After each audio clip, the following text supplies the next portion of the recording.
Hello everybody, it's oil change time again. I know some of you have had a problem with oil changes where the filter gets a vacuum created and you get a low oil pressure light and you got to loosen the filter and such. And I haven't had that problem, so I'm just curious as to why, and I speculate on it. Maybe wrong, maybe right, I don't know. Perhaps you're doing it on the side stand. Maybe that could have something to do with it. Maybe you're doing it with the oil cold. Perhaps it could just be that some are going to do it and some are not going to do it. The first time I did my oil change, I had read about all those problems, and so what I did was I tried to fill the oil filter halfway before I put it on, and that was messy and sloppy. And then right after I did that, I started putting my oil in and forgot to put the drain plug in and poured a quart back into the damn bucket underneath, or the drain pan. So I'm not sure why you guys are having the issue. I sometimes do my oil change on stands for the front and the rear, both. That way the bike's level. Sometimes I just put it in the wheel chock and do it. And I think that's what I'm going to do today, because I really don't want to spend a whole lot of time out here. So I'm just going to put it in the wheel chock. And we'll see what happens.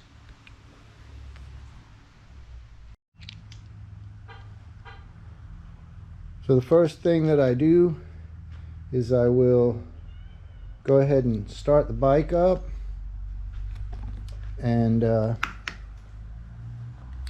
going to go ahead and let it run for maybe 5 minutes. I usually let the fan cycle at least one time, let it heat up and let the fan cycle. I know that's not full temperature on the oil. However, it is warming up the oil some, which helps it to drain out better. So let's go ahead and start it up.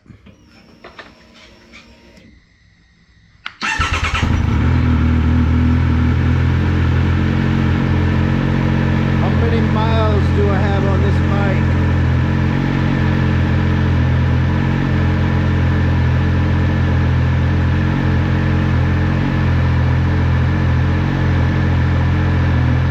9,789 miles.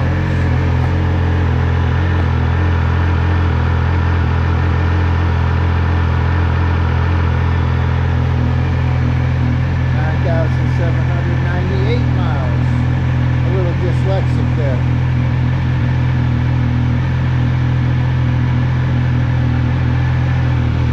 So I generally change my oil every 3,000, 3,500 miles,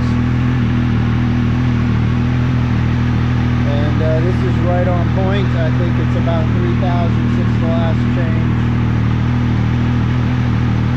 This will be the fourth time the oil's been changed.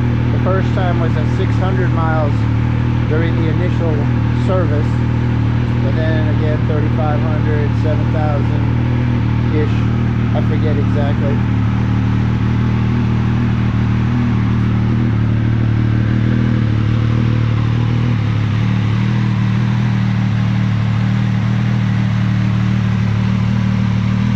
I still love the looks of this bike. It looks badass.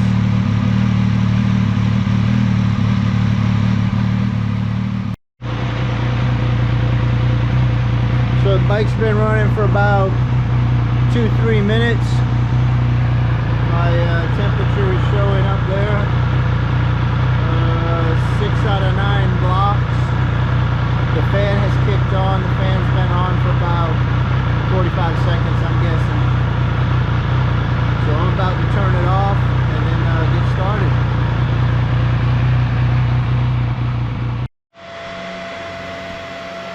Something I've noticed since I had that recall done for the radiator cap thing in there is that the fan seems to run more often.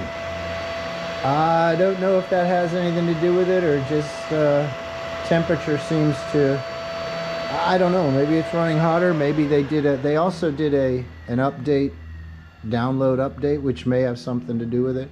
But yeah, I've noticed the fan is running a little bit more often than it seems like it used to, I guess, just to keep the bike cool.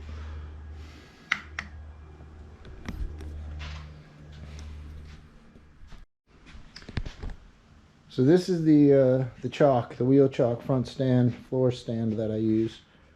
And it's basically it's a simple floor stand. And like I said, sometimes I use two stands to try to keep it level. This will also obviously be level. And I've got it warmed up pretty good, so let's put the bike in the stand and go get the oil change done.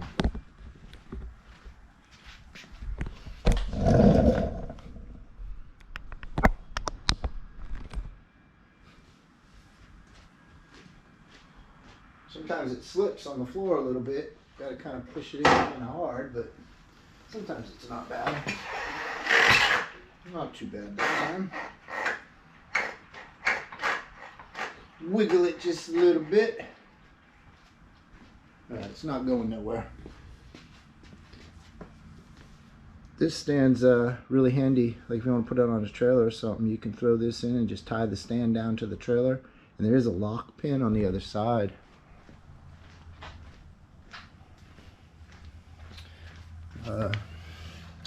Can do this, and then you can actually put a lock through the hole so that it can't come out and this thing can't flop backwards. Obviously, if you're going to put it up there, still tie it down, but I've used this on a trailer before. It's very, very convenient.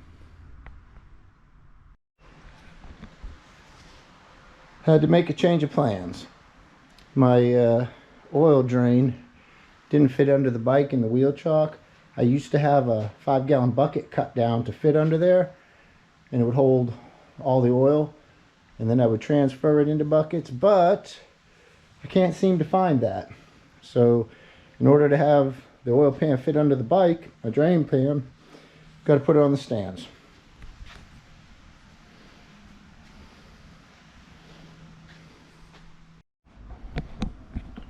So I didn't even smoke a cigarette. I went in and changed some laundry out.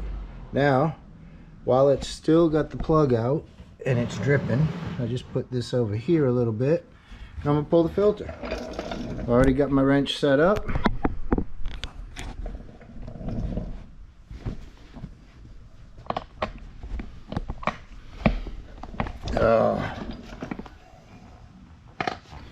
Sit on the stool. So I already got the wrench set up. Just push this out of the way over here. And over here.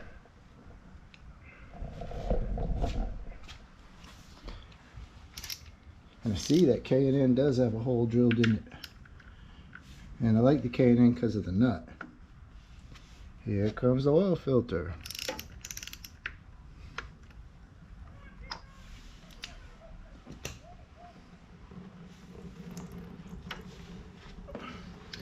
I don't take any of the plastic things off like they say to, but it'll dribble down for a few minutes. And you wipe it up real good.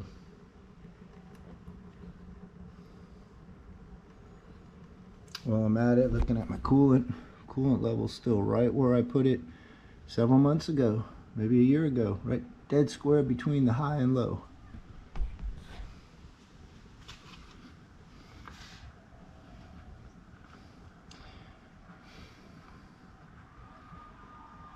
I use other filters besides K&N as well, but I happen to have a couple of them right now. And like I said, I really like that nut. It makes it real easy. Alright, one filter out of the way. Nice warm oil. Now I let it drip for a while. Drip, drip, drip. So, aside from a few little bitty drips and a nasty little stringy piece of oil there, it looks to me like it's time to put the oil plug and the filter back on. And again, I just do it dry like I do with most every other vehicle I do, and I haven't had a problem yet.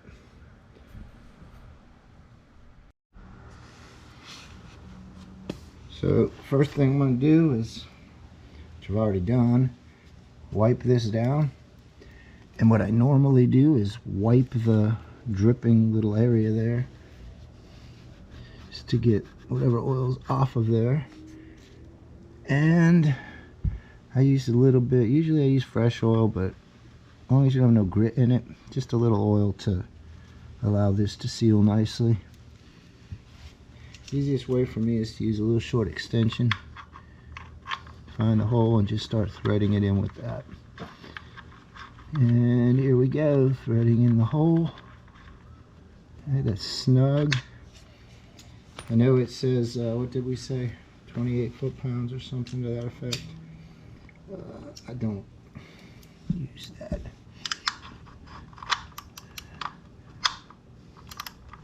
So here we go, let's snug it up. Oh, you hear that? That means it's getting snug. I think that's plenty on there. Okay, I'm going to call that good.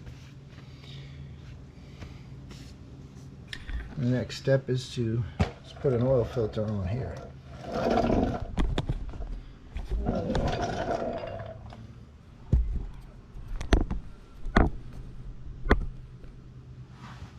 So again, what I want to do is I want to wipe this down. Make sure this is clean. Always make sure there's not a second seal that's stuck to that. Sometimes it'll pop off the bottom when you pull these. And just not a good thing because it will not seal properly. So we're going to be using another K&N 204-1 K&N.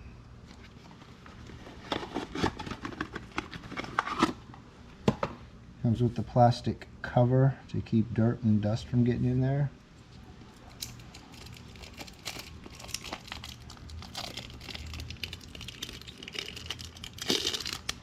Plastic cover off. Comes pre-lubed, believe that. Okay, so since it's pre-lubed, I really don't have to do this, but if you're using a filter that's not pre-lubed, you want to take a little dab of oil from your finger, just rub it around the seal, and that will keep in case the O-ring is dry, it will catch and possibly rip or shift out of position and cause some leaks. So, time to thread on the oil filter. There we go, threading on. It's kind of bumped. I'm going to try to do a little bit by hand there, got it. And let's put this socket back on. Still real free turning.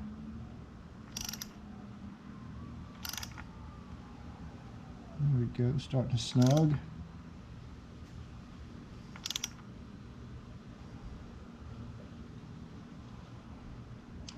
Okay, a little bit snugger, I think. I think that'll be good.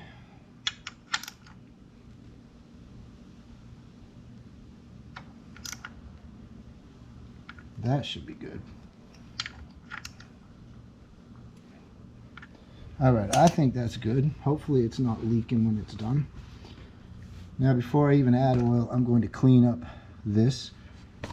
That way you can see if oil is leaking or dripping past one of the seals or the plug.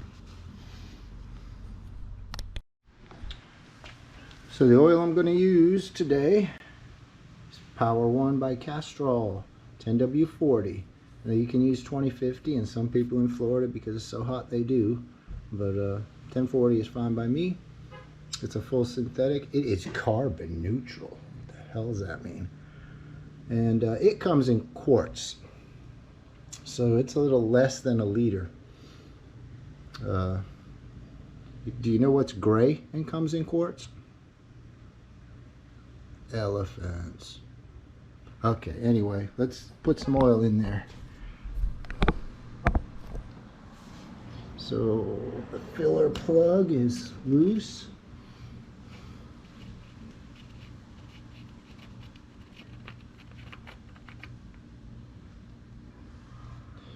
I have a nice clean funnel. I sprayed a little carb cleaner through it, wiped it out real good. This might do the job. Well, maybe I got a different funnel. That's kind of... Nah, that's not working good. I'm going to get another funnel.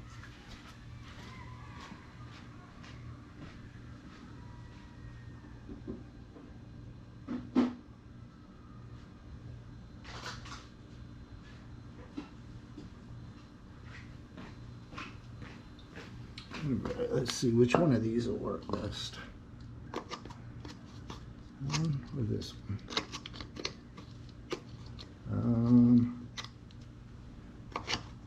I think that one. So before I use it, I just want to make sure there's no contaminants in it. A little bit of oil or residue in there. I'm spraying some carb cleaner through it. Wipe it with a clean rag. Try to pull the rag right through the damn thing if I can poke the rag through. So if I can get the rag through, I will do this. Okay. That'll dry it out. Make sure it's clean. Alright, now I'll use this funnel. That's in there pretty good. And it said 3 liters, so 3 quarts is a little less than that. It said 3.1. Let's find out. We've got to break the seal. Pop it with your thumb. And slowly but surely, let's pour this in. See if we can do it without dripping.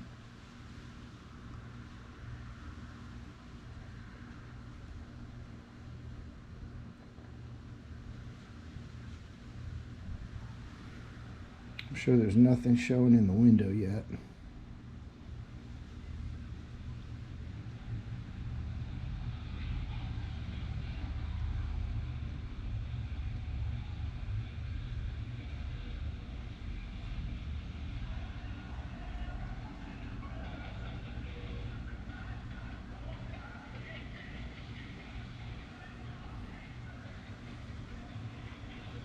Okay, one of them.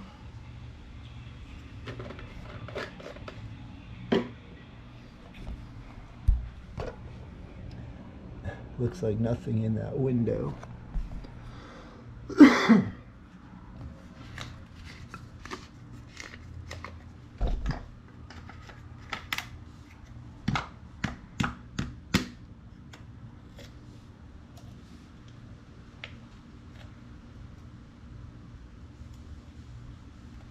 A little aluminum foil got a little funky. I got to peel some edges off. I don't want any aluminum going in there. All right, quart number 2.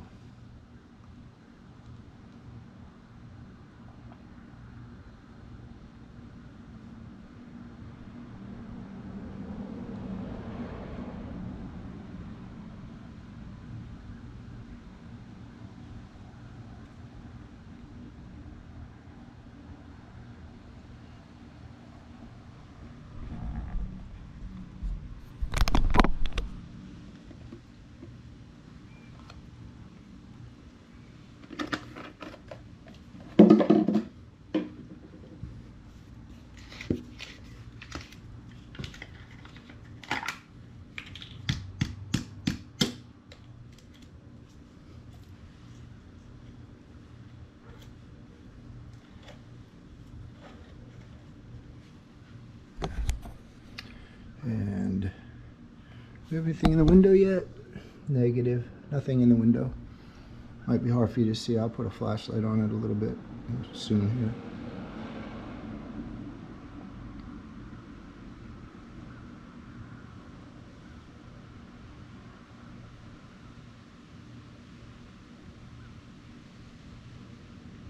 Now, you know, like I said earlier, I've never had a problem with it showing a low oil or oil pressure problem when changing the oil, but you know how life is. It likes to make a liar out of you sometimes. So let's see how that goes. Wouldn't that be something? All right, that's 3 quarts.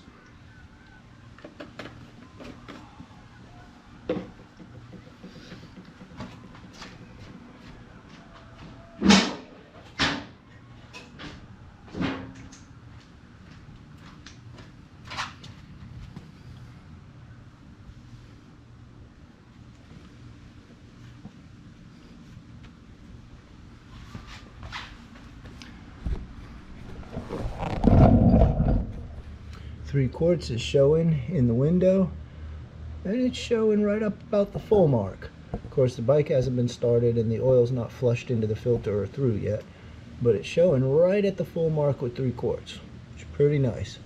All right, let's go ahead and fire the bike up and see what happens.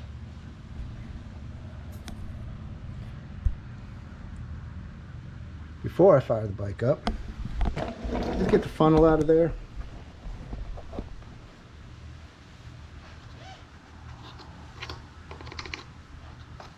And put the drain plug back in. No, the drain plug, the filler cap back in. Yeah, I hope the drain plug's back in. Made that mistake before. Okay. Filler cap back on. Let's leave it loose because we'll probably have to add a little bit here in a second. All right, let's fire it up. I know that people will say don't fire a bike up on the stands, and sometimes that's true, but in this case, I'm going to do it anyway. Oh yeah.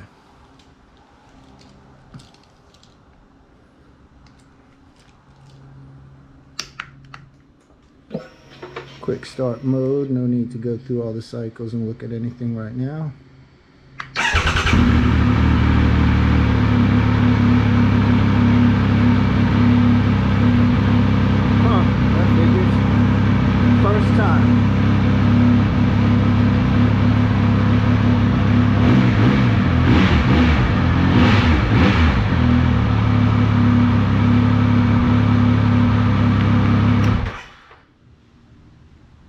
Like I said, life will make a liar out of you.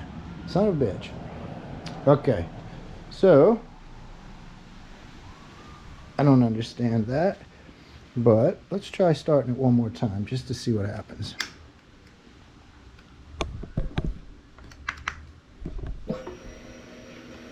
I may have to loosen that filter and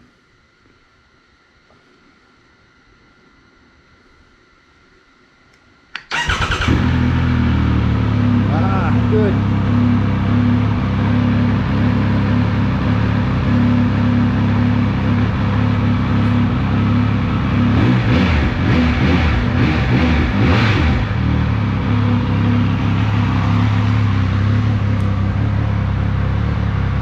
So what are you gonna do? That was the first time that's happened to me.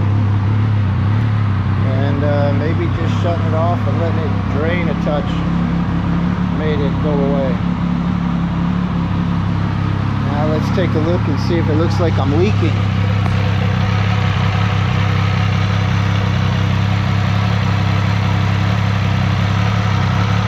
No oil there.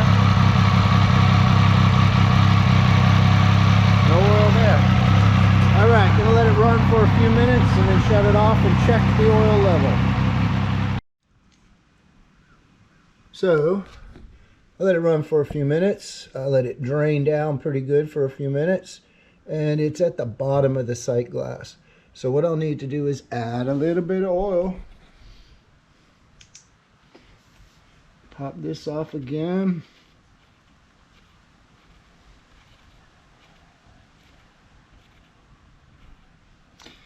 And wipe the outside of this because I set it on a drop cloth. Go. And I have what remains from the last time I did an oil filter change. Also Castrol Power 1 10W40. So let's pour some in there. Take a look. It's come up just a little bit. You can see it dripping. You can see little bubbles coming up in the bottom. I know it'll take at least the rest of this. I'll have to go open another one in a moment. Okay. That one's good. Good and gone. Go open one more.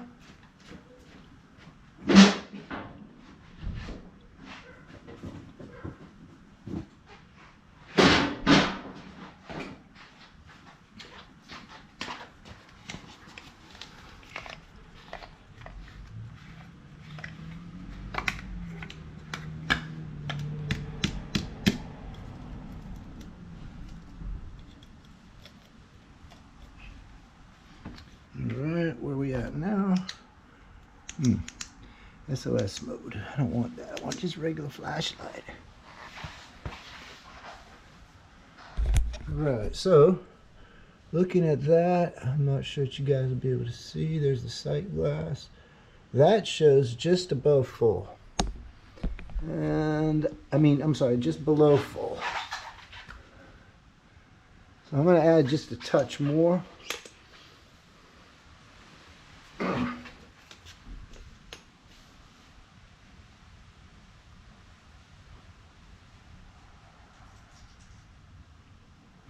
Take a look.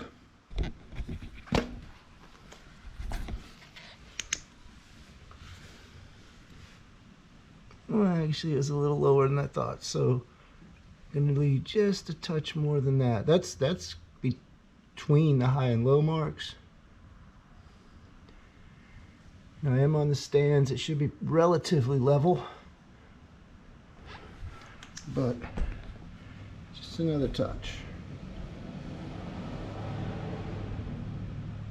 There we go. Don't want to overfill it either.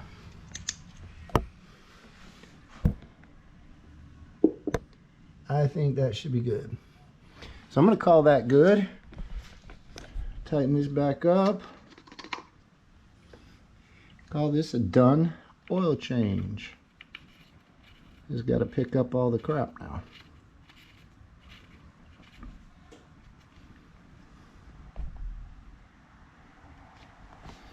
Alright, so once again, let's start it up and double check how many miles I've got on there.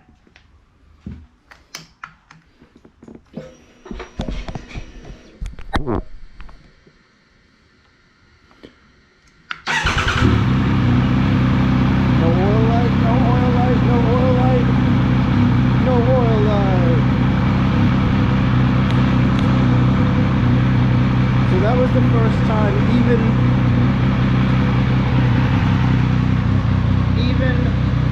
when I changed it before, the oil light never even came on temporarily. I fired it up and there was no warnings whatsoever at any time. So that's the first time I've even seen that particular warning light. Glad that all I had to do was shut it off and start it up and it was gone. But so again, I guess that's going to be an issue with these bikes occasionally, that you'll have that happen. Honestly, couldn't tell you why. You saw everything I did, and that's how I normally do it. So this time I got a warning. The last two times I did not. I wonder. I like to think about it, try to figure it out, but who knows? I still like this bike. I like this bike a lot. So all of this maintenance and the new tire and all that I'm doing is mostly to get ready. I gotta take a trip. I gotta get away from work for a while. Gotta get away from here for a while. Just get out to the road. And I'm gonna go to a place called Blood Mountain in Georgia. And surrounding Blood Mountain is a road or series of roads, I'm not sure which, that they call the Georgia Dragon. I guess they're kind of copycatting off of the tail of the dragon, but it's supposed to be nice and twisty. I'm sure there's going to be a lot of guys going real fast. I probably won't be going real fast, but I'll be enjoying the corners, and it'll be a good time to just get away for a while. Alright, so an oil change is done. Thank you guys for hanging out with me. And total time on that, probably maybe an hour and a half, and that's including changing the camera battery and taking a break. And you know, oil changes are pretty quick and simple, and it's a great way to make your bike run good. Make it last forever.